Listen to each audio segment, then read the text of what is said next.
Баршаңызға сәлем достар, менің арнама қош келдіңіздер. Бүгін мен сіздерге бар жоғы 3 түрлі заттан жасалынатын банановый десертті жасап дайындап көрсетемін. Және де ой пікірлеріңізді қалдырып, видеоны соңына дейін қараңыздар. Енді біз біріншіден печеньені жақсылап блендерда ұнтақтап аламыз. Сіздер песочный печеньені қолдансаңыздар болады. Енді толықтай ұнтақтап алдым. Бұны біраздан соң қолданатын боламыз. Енді бананның қабығын ашып, ыдысқа салып, енді шанышқымен жақсылап тұрып езіп аламыз. Езген кезде біздің бананымыз пюре болу қажет, барлық жері жақсылап езілу қажет.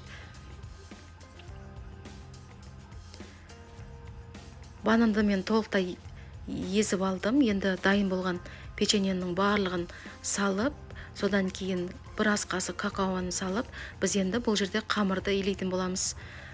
Менде толықтай қамырды илеп алдым. Енді қолымызға осылай қылып салып, шеңбер тәріздес қылып, біз дөңгелетіп дайындап аламыз.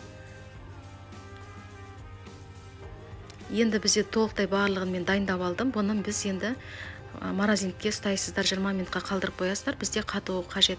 Мінекей достар, бізде қатып шықты. Осындай шпажка таяқшаларға енгізіп аламыз. Содан кейін біз дайын болған шоколадымыздың үстіне батырып аламыз.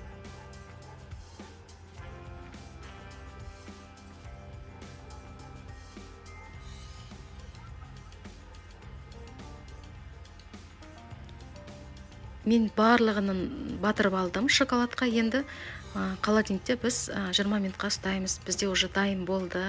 Осындай шпажка таяқшамен ажыратып алып, толықтай барлығын дайындап алдым. Сіздермен болған Сабира, қош сау болыңыздар.